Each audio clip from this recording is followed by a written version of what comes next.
Halo rekan-rekan sekalian, jumpa lagi di channel Ivan Muhammad Sigfrid. Baik, kali ini kita akan membahas layout dan soal-soal berkaitan dengan cloud computing ya.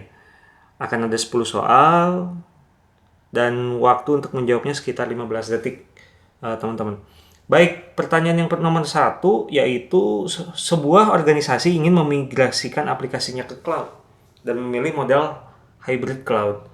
Apa saja tantangan utama yang mungkin dihadapi organisasi tersebut dan bagaimana cara mengatasinya? 15 detik mulai dari sekarang.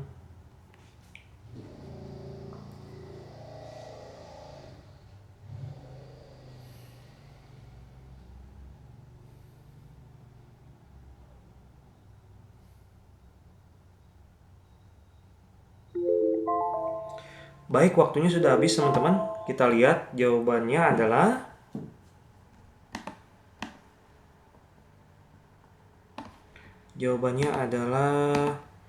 B, teman-teman ya, keamanan data dan integrasi sistem menerapkan kebijakan keamanan berbasis Zero Trust.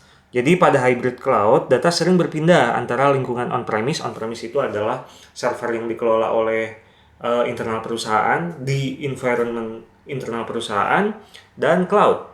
Ini dapat menimbulkan risiko keamanan, teman-teman, dan tantangan integrasi. Dengan menerapkan kebijakan keamanan berbasis Zero Trust, organisasi dapat memastikan setiap akses diperiksa tanpa mempercayai lingkungan tertentu secara implisit ya. Jadi kurang lebih kalau untuk hybrid cloud ini arsitekturnya kayak gini teman-teman, ada public cloud dan juga private cloud ya. Di antara public cloud dan juga private cloud itu harus ada koneksi ya. Koneksi yang berhubungan dengan data dan aplikasinya seperti itu teman-teman. Sehingga karena hal tersebut berpotensi ya beresiko dari segi keamanannya, sehingga perlu diterapkan zero trust ya, zero trust security gitu ya. Jadi setiap request yang masuk itu harus dicek kebenarannya, apakah memang betul si orang ini dia memiliki autentikasi atau tidak, seperti itu teman-teman ya caranya ya. Baik, kita lanjut ke soal nomor 2 teman-teman. Apa keuntungan utama dari menggunakan pendekatan infrastruktur as code dalam pengelolaan infrastruktur cloud? 20 detik mulai dari 15 detik, mulai dari sekarang.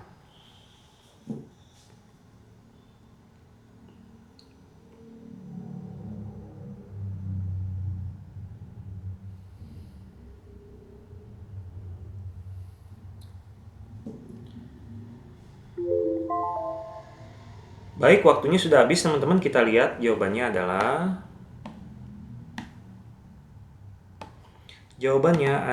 A ya. Jadi otomasi yang memungkinkan penyebaran cepat dan konsistensi konfigurasi ya.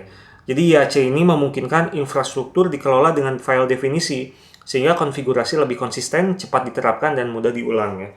Ini mengurangi kesalahan manual dan mempermudah pengelolaan. Jadi kurang lebih infrastruktur as code ini adalah bagaimana kita mendefine atau mendefinisikan sebuah infrastruktur teknologi informasi itu dengan hanya menggunakan baris-baris kode saja. Misalkan aku ingin membuat semacam VM gitu ya, atau virtual machine berbasis Ubuntu ya, kita tinggal menjalankan satu buah script saja gitu ya untuk membuat VM dan juga server-server tersebut gitu untuk dikelola seperti itu teman-teman. Jadi caranya adalah kita harus membuat suatu aplikasi terlebih dahulu. Kemudian di sini juga kita harus memiliki semacam source control-nya gitu ya. Apa yang akan dikontrol oleh si infrastruktur as code ini? Server mana yang akan dikontrol? Kemudian VM mana yang akan dikontrol? Kemudian network mana yang akan dikontrol, seperti itu teman-teman ya. Kemudian di sini ada pipeline, yang dimana pipeline ini ada infrastruktur kodenya juga berhubungan dengan vendor-vendor yang memang dikelola oleh infrastruktur as code ini. Apakah misalkan aku ingin melakukan konfigurasi mengenai mikrotik misalkan ya. Nah, kodenya itu harus disesuaikan dengan vendornya. Misalkan mikrotik tadi. Jadi misalkan untuk membuat VLAN bagaimana kodenya seperti itu ya. Kemudian bagaimana cara membuat IP di mikrotik, kodenya seperti apa, itu nanti didefinisikan di bagian sini teman-teman ya. Kemudian dari sini disatukan ke dalam suatu pipeline sehingga akan ada baris-baris untuk melaksanakan development ya, atau melaksanakan deployment berdasarkan infrastruktur kode tadi gitu ya. Sehingga dari sini kita bisa melakukan konfigurasi di fase development misalkan ya, fase stage, kemudian fase production. Seperti itu ya untuk yang infrastruktur as code, kurang lebih garis besarnya seperti itu teman-teman. Kemudian kita lanjut ke soal nomor 3 teman-teman. Sebuah perusahaan ingin menerapkan serverless computing. Apa dampak terbesar dari model ini pada proses pengembangan aplikasi? 15 detik mulai dari sekarang.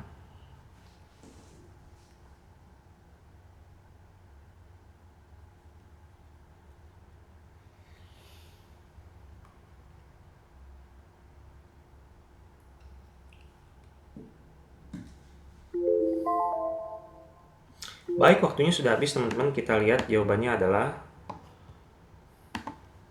D ya.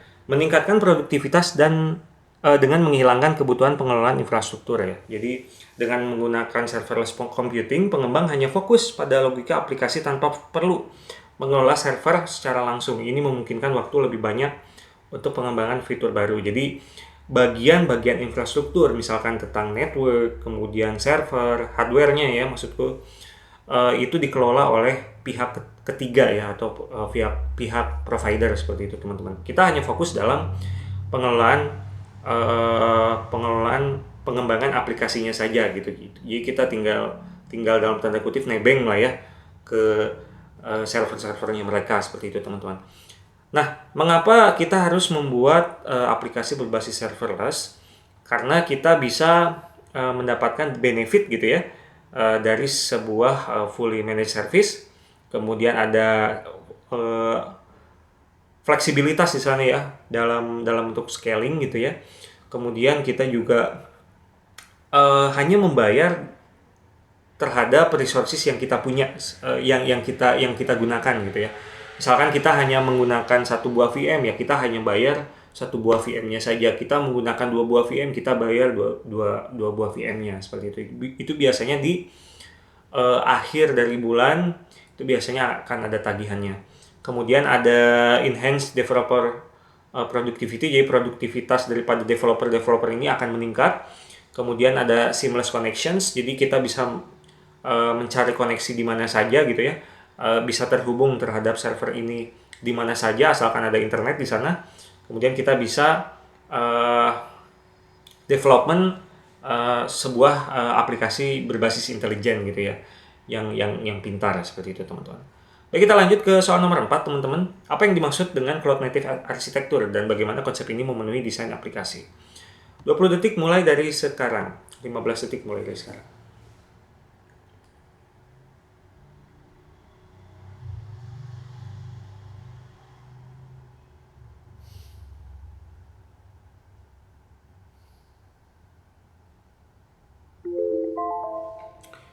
Baik, waktunya sudah habis teman-teman. Kita lihat jawabannya adalah B ya teman-teman. Pendekatan yang menggunakan teknologi cloud modern mendorong desain aplikasi berbasis microservice ya. Jadi pembahasannya adalah cloud native architecture adalah metode untuk membangun dan menjalankan aplikasi yang memanfaatkan sepenuhnya keunggulan cloud computing, melibatkan penggunaan containers, microservice, dan DevOps ya. Di sini kita bisa lihat benefit dari penggunaan cloud native architecture. Yang pertama adalah auto provisioning, jadi kita hanya menggunakan satu buah kode gitu ya untuk melakukan deployment aplikasi kita ke dalam arsitektur cloud native ini, biasanya menggunakan Kubernetes. Kemudian rilisnya itu bisa menjadi lebih cepat. Kemudian secara harga itu teroptimisasi. Kemudian skalabilitasnya juga tinggi, bisa kita atur tingkat mana yang akan kita perbesar gitu ya, aplikasi mana yang akan kita perbesar. Kemudian customer experience juga akan meningkat karena waktu up-nya itu akan meningkat tajam gitu ya. Kemudian vendor agnostik, jadi berbagai vendor pun kita bisa kita lakukan cloud native architecture. Kemudian manajemen IT juga tersimplifikasi karena ada proses otomasi di dalam cloud native arsitektur itu.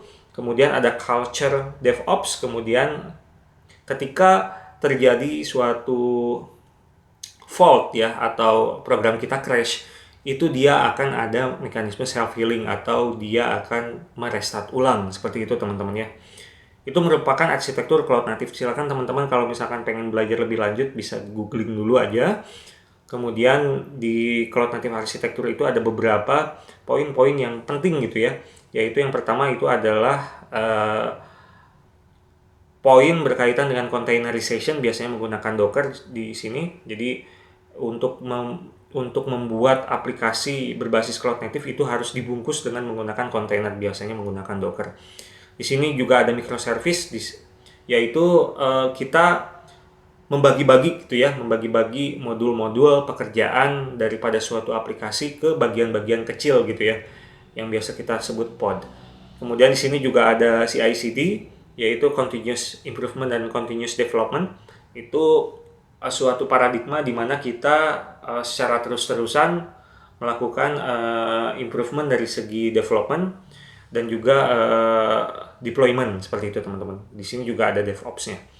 Seperti itu teman-teman, untuk yang arsitektur cloud native. Kita lanjut ke soal nomor 5.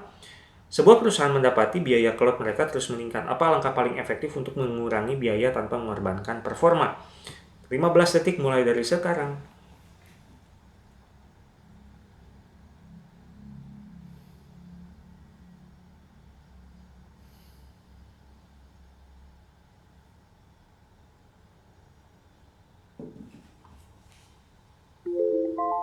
Baik, waktunya sudah habis teman-teman. Kita lihat jawabannya adalah mengadopsi prinsip right sizing untuk sumber daya cloud ya. Jadi right sizing itu apa? Right sizing itu melibatkan pengelolaan kapasitas cloud agar sesuai saja dengan kebutuhannya gitu ya. Hal ini mencegah kelebihan sumber daya yang tidak digunakan. Seperti itu. Tetapi tetap dibayar ya. Jadi kita itu dalam mengembangkan suatu aplikasi, apalagi jika kita menggunakan cloud, itu kita harus memaksimalkan ya seluruh resources yang memang kita gunakan gitu, yang kita sewa. Jangan sampai kita menyewa banyak sekali resources tapi yang dipakai cuma sedikit gitu teman-teman. Jadi kita bayar banyak untuk sesuatu hal yang sebetulnya murah gitu teman-teman. Jangan sampai terjadi seperti itu ya. Di sini ada right sizing versus downsizing. Teman-teman bisa baca perbedaan antara right sizing dan juga downsizing ya teman-teman ya. Baik, kita lanjut ke soal nomor 6 teman-teman. Apa perbedaan utama antara model layanan platform as a service dan juga software as a service? 15 detik mulai dari sekarang.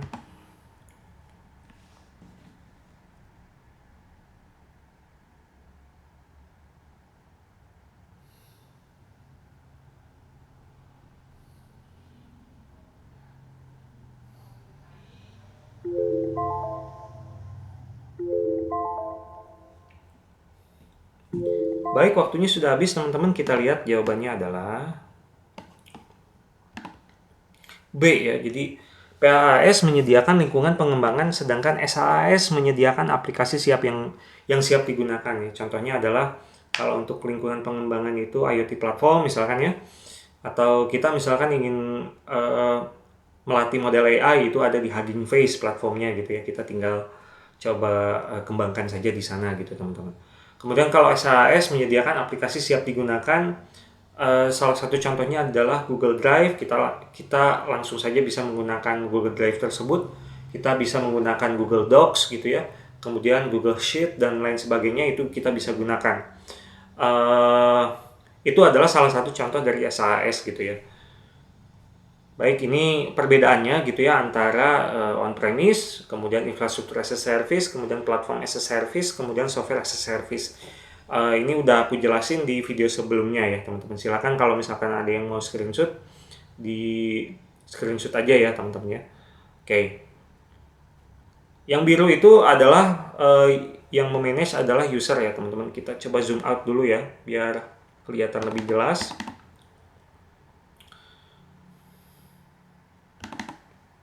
Ya, jadi yang biru itu kita yang memanage, kemudian kalau yang oranye ini adalah bagian providernya yang memanage gitu teman-teman. Jadi Perbedaannya sebetulnya di bagian situnya ya. Baik, kita lanjut ke soal nomor 7 teman-teman. Izin aku zoom dulu. Apa tantangan utama dalam implementasi multi-cloud strategi dan bagaimana mengatasinya? 15 detik mulai dari sekarang, teman-teman.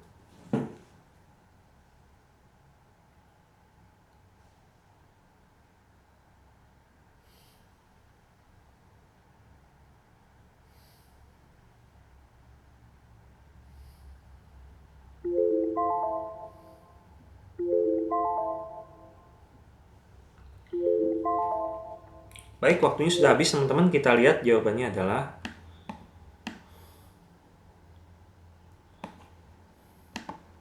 B ya. Jadi kompleksitas manajemen solusi penggunaan alat cloud orchestration. Jadi strategi multi-cloud seringkali menghadapi tantangan dalam integrasi dan manajemen beberapa platform. Menggunakan alat seperti Kubernetes atau Terraform dapat membantu mengelola infrastruktur dengan lebih efisien ya. Jadi jika misalkan kita menggunakan strategi multi-cloud, maka yang perlu kita pikirkan adalah bagaimana kita bisa memikirkan masalah interoperabilitas antara satu platform dengan platform lain ya, atau satu hyperscaler dengan hyperscaler lain.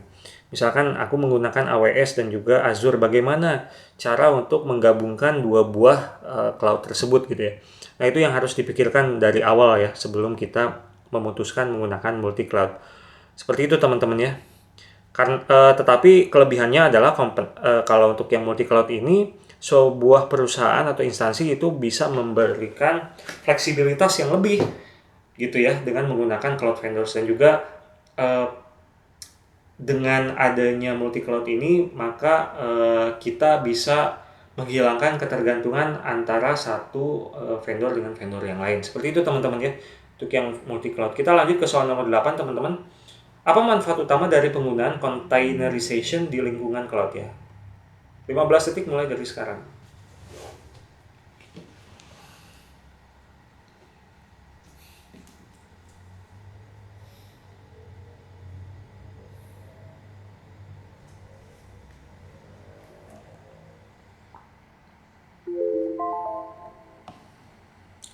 Baik, waktunya sudah habis. Kita lihat teman-teman, jawabannya adalah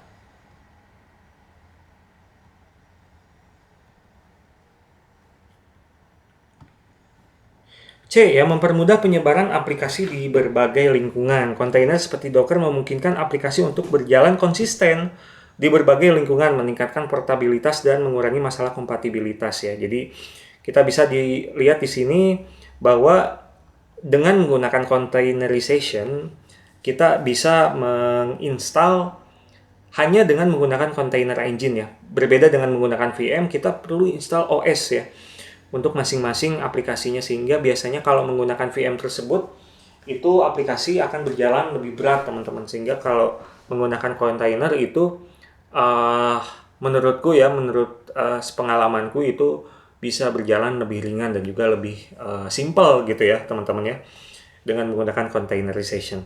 Baik, kita lanjut ke soal nomor 9 teman-teman.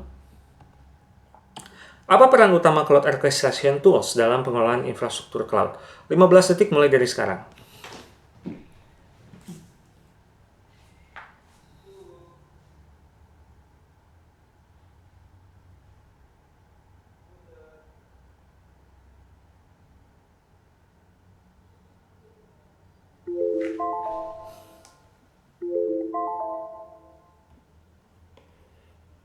Baik, waktunya sudah habis teman-teman. Di soal nomor 9 ini, apa peran utama Cloud Orchestration Tools dalam pengelolaan infrastruktur cloud ya? Kita lihat jawabannya adalah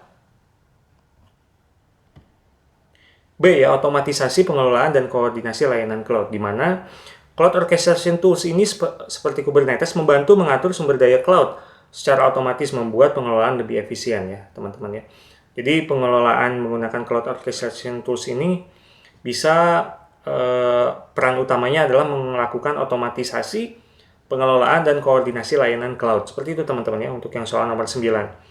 Kita lanjut ke soal nomor 10 teman-teman. Sebuah aplikasi membutuhkan ketersediaan tinggi atau high availability. Manakah solusi terbaik untuk mendukung kebutuhan ini di cloud ya? Kita lihat waktunya 15 detik mulai dari sekarang.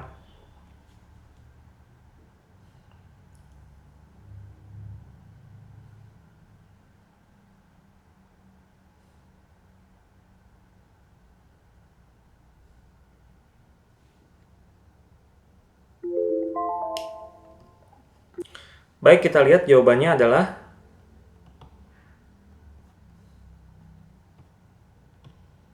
B ya, menyebarkan aplikasi pada berbagai zona ketersediaan atau availability zone. Jadi availability zones ini menawarkan redundansi geografis dan infrastruktur ya, sehingga aplikasi tetap tersedia meskipun ada kegagalan di suatu zona ya. Jadi ini adalah sebuah bentuk topologi ya dari high availability cluster, di mana kita harus menyediakan dua buah server gitu ya. Yang pertama adalah server utama, yang satu lagi adalah replicated servers jika dibutuhkan ya. Jadi ketika server satu mati, maka traffic akan digerakkan tidak ke server tapi ke replicated server. Oke, baik, mungkin itu dulu teman-teman untuk tryout dan juga pembahasan soal berkaitan dengan cloud computing ya. Kalau misalkan ada pertanyaan, silahkan tanyakan di kolom komentar di bawah. Jangan lupa untuk like dan juga komen dan juga subscribe teman-teman, mohon bantuannya. Dan juga aku mau bilang terima kasih sudah menonton video ini. Sampai jumpa di video selanjutnya. Terima kasih. Assalamualaikum warahmatullahi wabarakatuh. Semangat teman-teman.